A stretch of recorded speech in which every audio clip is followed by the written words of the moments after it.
Et nakati na makambo onkola za ko annoncer ekoya azolobela ba peste parce que Luc chapitre 21 désolé. OK. Azoloba ko frapper pe mokili na ba peste. Peste ezanine. Peste eza défini lokola maladie o ezali très grave. Maladie ezali très grave o ezali infectieuse. OK. Épidémique pe contagieuse. Donc nakati na ba maladie ezali bongo tozomona maladie aza kobenga coronavirus. Parce que nazolakisa ke coronavirus makambo tozo vivre lelo eza diabolique te, eza humaine te, ezali plan ya Nzambe.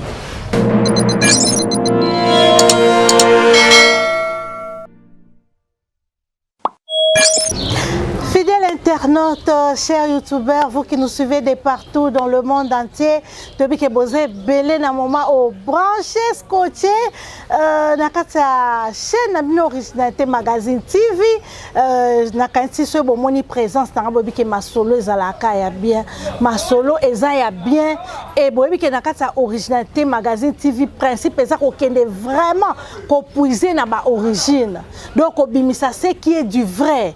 Alors les lois on a vu que boza sous ce belé partout bozoa mina monde entier bambote na mine belé ba fidèles abonnés ba conseillers ba membres ba comité les originaux partout vous êtes je vous salue les originaux là je vois maman Jetuniota là je vois Mejengonga Mami Bola Binda Sarah Banyeka Lydia Myriam ma fille Babel oncle Patrick Benano Kwabana vraiment la moni bino boza et belé Sephora Maya la Katia State pourquoi pas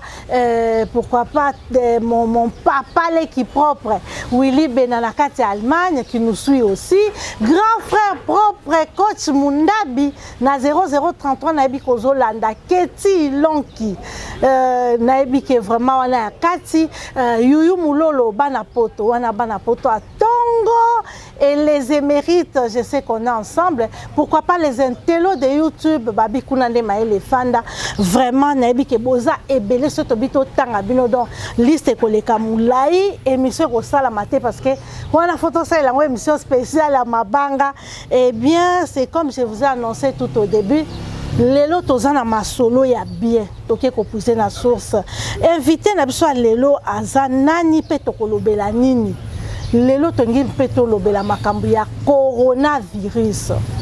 Coronavirus, biso moto yebi eza maladie ya envahir monde entier et bomi ebele ezo détruire ebele et kotisi ba interdit ebele et kotisi makambo ebele ya compliqué o e mettre biso pe devant ba difficulté moko boue et eza makambo moko faut karato lobelango parce que et comment compliqué biso neti vie tozo yeba susu te tozo kende nango wapi makambo ngo eza nini ebimeli biso wapi nzamba beti biso fimbo aboyi biso ou bien eza ndenge nini malédiction eza libabe eza nde nini eza nde ba marque de la bête eza donc nayebi ke ba question belé tozo mituna alors na biso moko lokwa tokokite to sali recours na mosali na nzambe po eba ko expliquer biso invité na biso ezali bongo docteur Clavin Bakajika de l'église Assemblée des Saints na Limete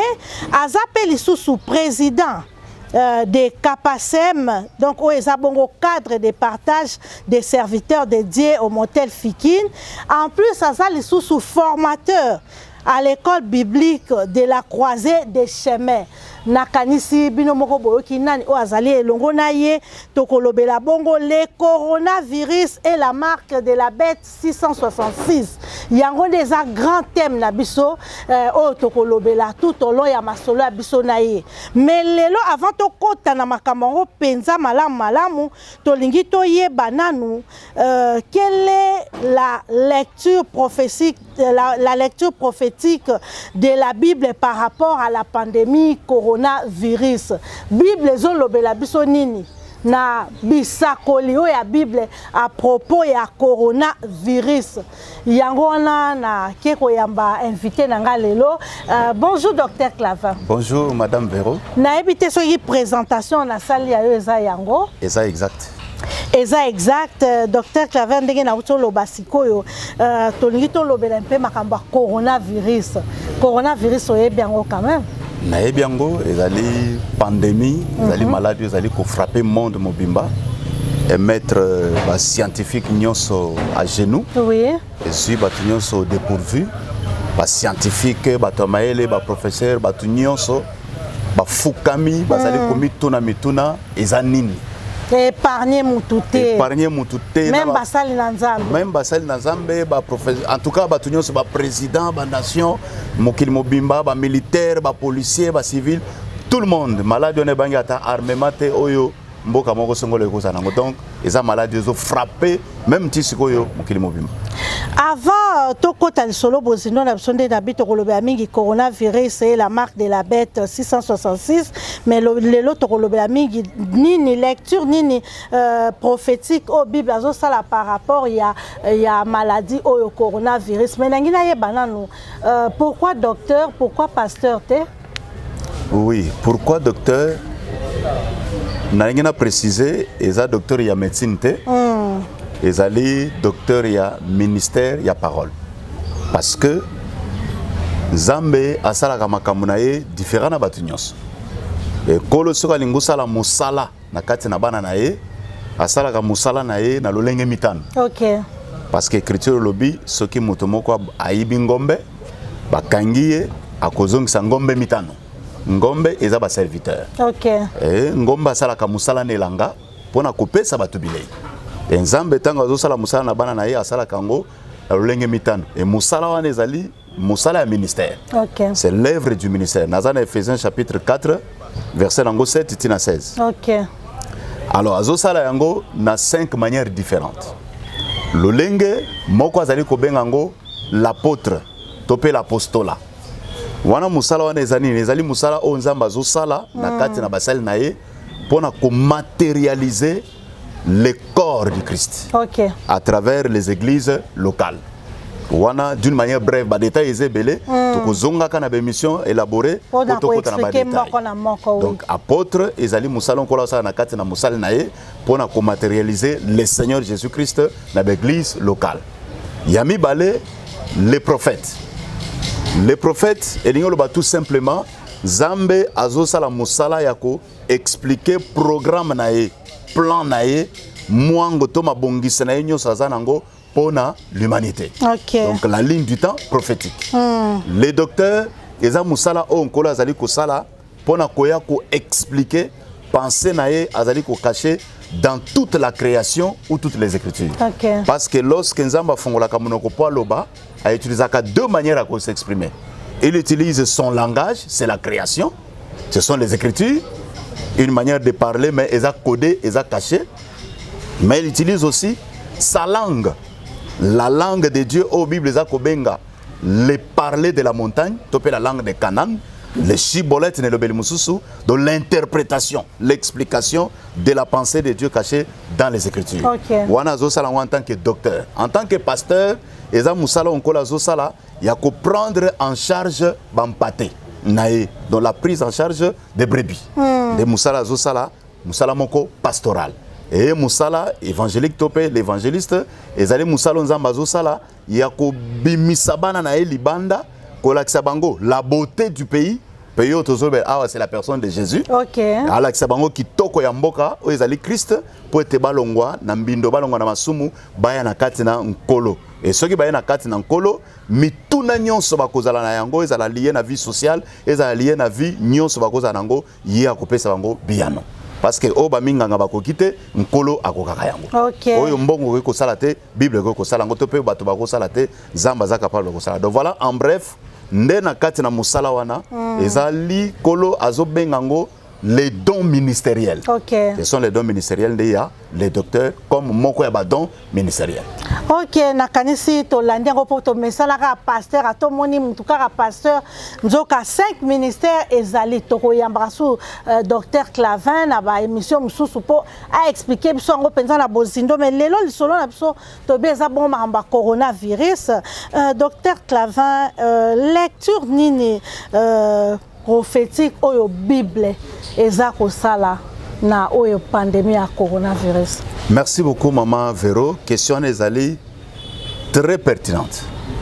Vraiment ko la pambolo mingi ndenga inspiré yango parce que zopesa biso occasion to sunga bana na nzambe belé.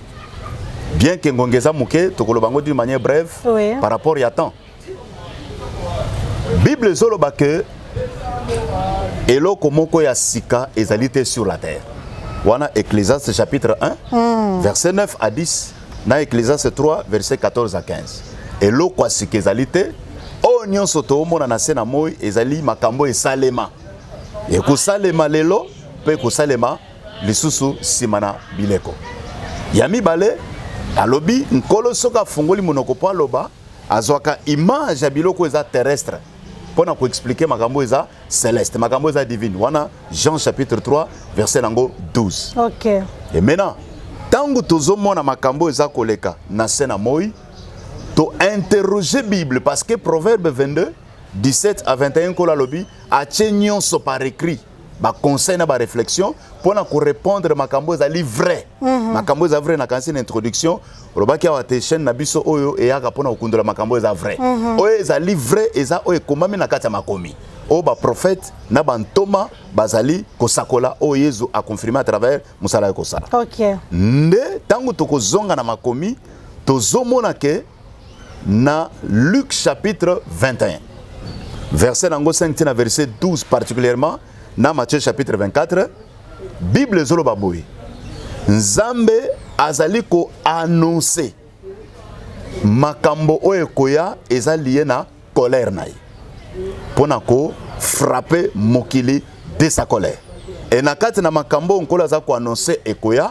azolobela ba peste parce que Luc chapitre 21 désolé nango. OK. Azoloba ko frapper pe mokili na ba peste. Peste eza nini? Peste eza défini lokola maladie o ezali très grave. Maladie ezali très grave o ezali infectieuse. OK. Épidémique pe contagieuse. Donc na kati na ba maladie ezali bongo tozomona maladie aza kobenga coronavirus. Parce que eza maladie eza kopesama na nzela na contact. Tozomona. Tango kola zolobele loko wana azali ndeko annoncer ndenge zo salama lelo selon la lecture biblique ezali ko annoncer colère ya Nzambe oyo ko sabattre na mokili après l'enlèvement. Donc colère na no samite ezaka annonce. Donc eza annonce. Annonce eza makasi. Eza annonce makasi pona ko yebisa bato balamuka. Parce que le pire arrive. Wana ezali deuxième aspect. Donc premier aspect eza annonce, zamaza ko annoncer colère ne ko frapper na mokili. Deuxième aspect ezali avertissement pour na bato na mokili. Avertissement pourquoi? Parce que zotalisaka ke mokili oyo mukolo nango ako détruire yango. OK. Deuxièmement, ako détruire to ako frapper bato nyonso baza ba incrédule, bazo rejeter le Seigneur Jésus-Christ dans leur vie. Et les bato nyonso to wana kola za déjà ko avertir bango ke ils seront frappés et ce monde sera détruit. Ataba sali ba gratte-ciel, ataba sali ba bunker, ataba sali nde tozomona Dubaï, bazo tonga yango pona kolobeki comme ville touristique, to pays touristique dans les jours qui viennent, tout cela sera détruit. Et kozala détruit, c'est ça les plans, les programmes de l'Éternel. Troisième élément, na kati na lecture na makambo ya coronavirus le kana mokili ezali exhortation pour na bana na Nzambe balembate baza courage malgré ba persécution malgré ba humiliation malgré ba bitumba à cause de l'évangile de Christ au bandima baza courage ba se fortifier ba yebake Nzambe akoya ko récompenser bango mais ako frapper batu nyonso oyo baza konyokola bango. Donc voilà lecture biblique d'une manière brève na katone zande tolobi ezali averti ezali annonce. Kola za ko annoncer sa colère, la ligne du temps prophétique, tous les programmes à colère après enlèvement, ndenge ko sabata na mokili, yami balé, eza avertissement pona batu nyonso baza ko s'opposer na Christ, ben crédule nyonso ba la frapper et yami satu ezali exhortation na bana na Nzambe ba se fortifier ba lembate malgré be preuve, malgré ba persécution, kola ko ya ko défendre bango tout en frappant batu nyonso baza ko nyoko la bana na Nzambe. Donc voilà d'une manière brève Luc chapitre 21, Matthieu 24 n'engazo sala lecture d'une manière prophétique. Mais koyoka obo docteur Clavin quelque part soko na koyoka explication na yo lingi koloba lokola ke nzamba ebi ne malade yango yem ta apesa avertissement et tout mais entre-temps tozoka pe batei mususu basala nzambe mususu ba yebisi biso à travers kaka ba média que coronavirus o eza maladie moko eza satanique eza diabolique et la preuve en est que babi même biloko bazo exception ko lataka na bakashi ne tout to lata te to sambela kaka au nom de Jésus to kimisa coronavirus parce que eza diabolique mais tangu yo lobi on dirait quelque part eza contradiction eza maladie satanique ezali nzambe nda frappé biso eza maladie humaine parce que quelque part to yo kapeke uta na Chine eza virus moko échappaki tout ça dans laboratoire est-ce que eza maladie humaine est-ce que eza nzambe yemoko a permettre ngo quelque part expliquer biso nanu par rapport à la prophétie biblique parce que tozaka kata Bible tout à fait maladie yango penza source nango ezawa. Très bien, merci maman Véro zamba pambolo mingi pona émission oyo pona ko permettre batu bele basungama. D'abord naza ko encourager batu baza na ba mesures barrières ndenge ba autorité baza ko talisa yango balata ba masque et biloko nyonso baza ko senga pona ko se protéger contre cette pandémie. Nazola kisake coronavirus makambo tozo vivre lelo eza diabolique te eza humaine te ezali plan yanzambe. Na peut s'écrire parce que tout le bas selon Proverbe 22 17 à 21 pour la koloba makambo ezali vrai il faut utana makomi. De ce qui Bible lobi angote o nyonso bato ba koloba ezaka ba philosophie humaine. Ce que Lamentation chapitre 3 verset 37 à 39. Totanga mingi te pour temps. OK. Écriture ba Bible nanda ko vérifier. Ko vérifier. Voilà.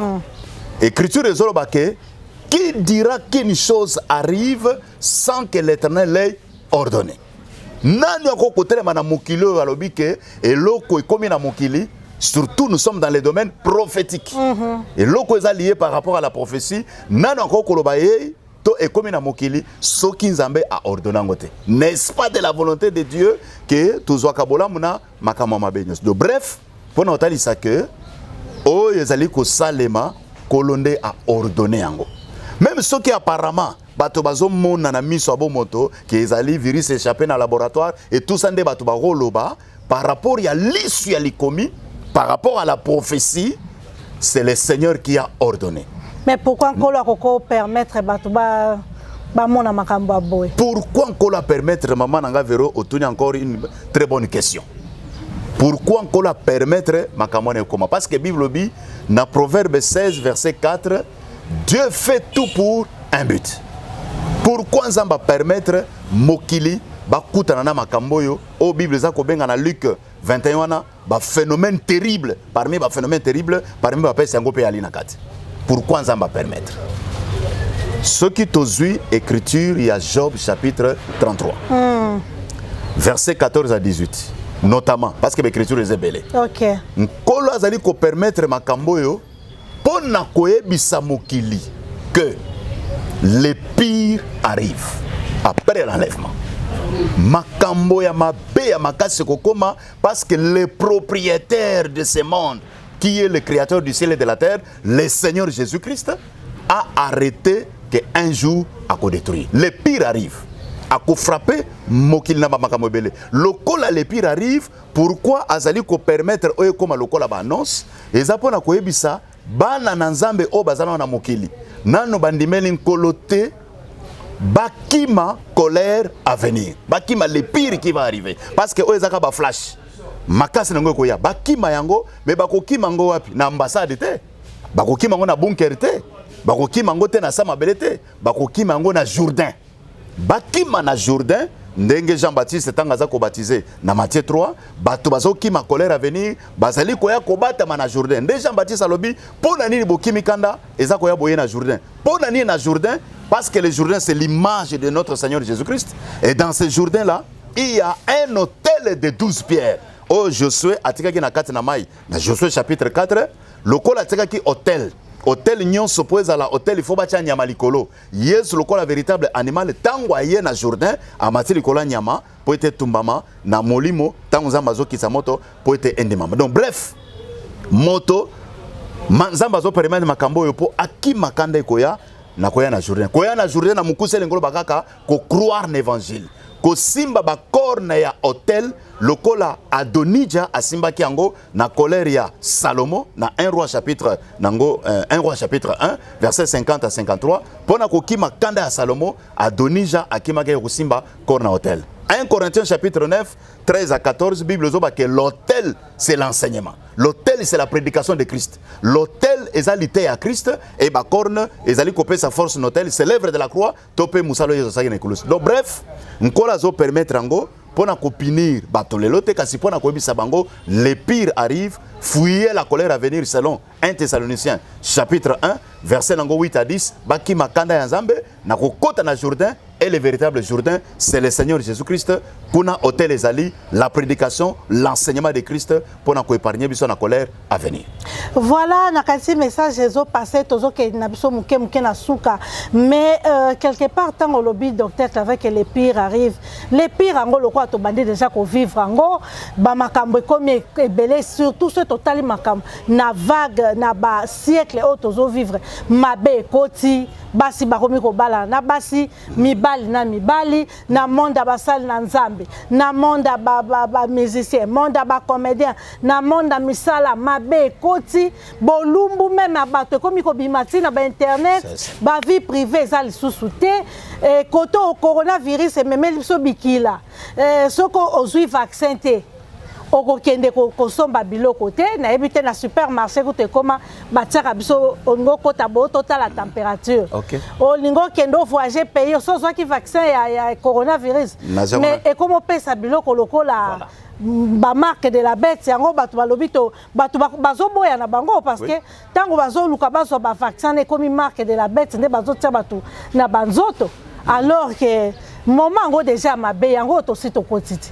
Oui, par rapport à l'écriture, ezali na nuba annonce, ezana nuba exhortation, ezana nuba avertissement, ou ezali ko préparer batu na colère ezako ya to na pire ezako ya. Po Bible na kasote papa, po Bible ngo mo lobi ke marque de la bête ngo soki ozwe ngo ongo sala wenze. Ongo kendebo siko yango tozomona pe na mamba vaccin coronavirus. Oui. Oko voyager te, oko kende pa te, oko sala musala te, soko za na vaccin ngote. Nde loko na bande kotalisa wa. Loko la mwasi ankolo azana na mabele, les pires ekokoma nanu te parce que la femme est encore sur la terre. Donc tozaka na avertissement les pires ekomi nanu te. Makambo nyoso tozo biko. Ezaba avertissement parce qu'il y a encore la femme sur la terre. Je peux vous donner un exemple si vous le voulez bien. Na cause de exemple mibale. Lot azalaki na mboka Sodome na Gomorrhe. Nzambe azui mokano ya ko détruire mboka na moto. Mais aussi longtemps que l'autre abimina noté, qu'on l'a détruire. Ok. Et il faut l'autre abima. Kobima ya l'autre, c'est une image de l'enlèvement. Ce qui enlèvement, c'est-à-dire la femme est partie, ndemo kolo a frappé Moukili. Selon 2 Thessaloniciens chapitre 2, à Otalisango. Deuxième exemple, Rahab la prostituée à Zanakat Namboka Jéricho. Nzamba koye ko frapper na mboka wana te soki na Rahab abimite il faut Rahab abima bongo za la frapper. Donc bref pona kolobake tozana na phase avertissement d'exhortation pona koyebisa batu basala bokebi lokola moi ça na mabele tanga okenende pire koma. Mais par rapport à réponse à question coronavirus c'est la marque de la bête te. En tout cas pasteur nyonso atei bongo naza koyebisa ye atanga ka Bible malamu musali na nzamba avant kolobe loko il faut à vérifier ngo parce que Bible lobi to kondime loko te sur la déposition de 2 ou de 3 témoins. Donc l'écriture faut dire ça coronavirus c'est ça marque de la bête te ezali nde to totalisa par rapport à ma commis ba versement ko la zotalisa ba enseignement plutôt na séance tokoya Netokoya kolakisa détail marque de la bête ezanini par rapport à ma commis mais bande ko simba d'abord que coronavirus c'est marque de la bête te marque de la bête ezelo komususu et ko sala manano lelo te lelo makambo sala en mystère de l'équité et ko sala après l'enlèvement nous allons donner ba détail nyonso na ba écriture nyonso pona kotalisa marque de la bête qui est dans bon ba makambo nyonso tozo bika o ezaka ni évolution technologique et comment na batu mususu kutu mituka mususu mikoloza so na ba clété et comme soko ye et sentir efungwami. Il est vrai que l'ennemi a utilisé évolution technologique wana pona ko assoir makambo na ye kokokisa makambo na ye. Mais o eza ko sala malelo eza ba évolution technologique moto ala tane masque moto à ça la ba mesure barrière moto d'ailleurs ils ont fait partie par propriété. Il y a propriété. Bible bête rappelle il la propriété. C'est par exemple au Talina Deutéronome chapitre 23 balobi boze belé na kati nesika oyo so bolingo kende ko nzongo. Hein, excusez-moi les termes. Bozala na mo eloko botimbola po propriété za na kati nesika. Obimi sukola maboko pesa motombote sukola maboko. Et tout cela mais ba koti sa na cadre la marque de la bête té. Tokoya ko vendre sa marque de la bête na mukuse nazo flasher d'abord que marque de la bête c'est la fausse adoration. C'est la fausse doctrine, l'ité agnon sope vignon ça ko s'opposer na vie à Christ et ko salama en amplification dans makas après l'enlèvement les deux autres salama en mystère parce qu'il y a d'abord et na présence il y a encore la présence de la femme c'est-à-dire l'église sur la terre. Mais papa to ko tiko boté tant que sans que o lobali kambo po tant makambo zo sama po babi Satan commis déjà ko contrôler mokili. OK.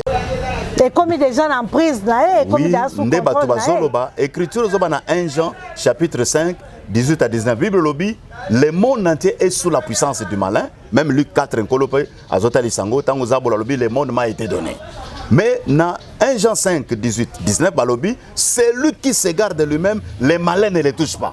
Zabolo ko contrôler batu nyonso sauf bananzam. Siko eloko nini sala ke Zabolo a contrôler nango batu. Est-ce que zaba piswana? Est-ce que zaba vaccin? T. Eloko sala ke Zabolo a contrôler batu na mukili, c'est le péché. Lisumu eloko kaka moko et sala ke soke koti na kati na moto. Zabolo ko gérer ataza général, ataza colonel, ataza président zato bozuto muto na mukilo yo, il est sous l'emprise du malin à partir ya le péché. Nino bengi lisumu. L'isumu est un sujet kitoko pe question moko très importante. Nakopesa quelques écritures. 1 Jean chapitre 5 verset 17. Écriture zolobake tout péché est iniquité. Donc le péché c'est l'iniquité selon cette écriture là. Okay. Exode chapitre 20 verset nango 1 verset 6 balobi iniquité est nzambe mususu libanda yankolo. Donc les bandes ya Yesu, tu n'auras pas d'autre Dieu devant ma face. Okay. Ceux qui m'ont devant le véritable Dieu, c'est l'iniquité. Okay. Et pour tout kende, ce qui ça, Jean chapitre 1 verset 1 balobi, Dieu c'est la parole. Donc les péchés, ils ont l'ité à nyonso ça contraire na l'ité à Christ. L'ité à o bantoma bateyate, l'ité à o Yesu ateyate, c'est ça le péché. Non seulement l'ité mais aussi la vie, la pratique. La pratique nyonso batu bako za la nango, ils ont libanda ya l'ité, libanda ya la doctrine des apôtres, l'enseignement du Seigneur. Ezali le péché. Babiloko nyo se komi lelo na mokili et komi biloko ba dadi et komi biloko ba je ne sais pas moi nzambe papa pambola yo papa le prophète nzambe nanga pambola yo yango babiloko ne so koma bato bazali ko adorer plus batu ole ba adorer nzambe bazo considérer plus maloba ba prophète maloba ba pasteur maloba ya batu ole ba tombola lo ba nzambe yango ko mwana l'église monsieur ali soko fingino Yesu bakosa eloko te mais soko simbi prophète na bango ne touche pas mon dadi ne touche pas à mon dadi. Basali pe pétition na bango ne touche pas à mon dadi. Bible za koloba ke biso. Comme le je suis dadi, je suis ngandi. Le soko bengi papa oyo dadi aloba te dadi za songolo. Eza insuffisance. Donc pour na koloba tout simplement que biso totombola ka motote biso totombola ka Christ. Okay. Biso toko komi blakisate biso to laksakande Christ. Yesu nde guérison, Yesu nde lobiko, Yesu nde salut, Yesu nde salaka nyonso. Mosali na nzamba za instrument o nzamba za ko utiliser. Il faut te respecter en tant que serviteur de Dieu mais toko a été na même pied d'égalité na nzambe. Donc bref toko respecter l'homme de Dieu, les serviteurs de Dieu na limite ya oyo nzamba pesi. To kenete ko adorer lokola nzambe. Muto ko adorer zaka moko, c'est le créateur du ciel et de la terre, le Seigneur Jésus-Christ. Mais c'est comme ma bendenge koti bo ndenge ni bato ba koyeba po e koti pe découragement même na vie bandimi ba na nzambe ndenge ni muto koyeba ke sika malamu yango esika mabe yango tant que badadi pe basi bakomi ebele mate ape akomi na ndenge bazotanga pe kana na Bible. Tout à fait. Bible o so ba pesa ngo Zabolo akobimisaka Satan na kati. Bible so ba pesa ngo musali na nzambe akobimisaka Yesu. Bible so ba pesa ngo muto amelaka diamba omibimisaka na bakote wana. moto na moto azozwa parti moto na moto azozwa na ndenge na parti parce que nzambe alobaka na masese ndimbola nango apesa kaka bana na ye na kati dans la maison. Et asala kango au sommet de la montagne. Les choses cachées lui appartiennent. Yango azobenga ngo les parler de la montagne, la langue de Canaan, le shibboleth, l'interprétation, l'explication. Donc bref, nzambe soka expliquer mutu Bible te. Akoya na ba philosophie a comprendre ngo na ndenge na ye akufi. Yango na lobi ke na alliance oyo mutu akote ya motote bato nyonso bakote ma na ye moko nkolo. Donc mosala lokuta bokoyi bendenge nini Matthieu chapitre 7 yezo lobaki bokoyi babango na ba mbuma na bango makambo azoteya soki eza contre o yezo ateya soki eza contre o baapôtre bateya parce que yezo lobaki na Jean 17 bokondimelanga kaka na nzela liloba na nga na nzela batoma. Ce qui m'a dit contre la doctrine des apôtres, c'est un faux. Contre la doctrine de Christ.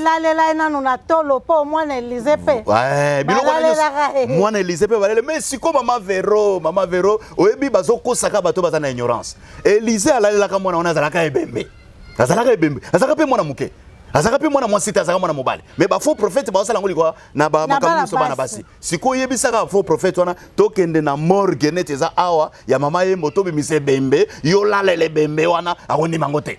Alors que Elisa lelaki bembe pe mwana muke balobi misu na Elise ekokani na misu ya mwana maboko na makolo nzoto nyonso komaki na ta ya mwana. Mais le véritable Élysée, c'est le Seigneur Jésus-Christ.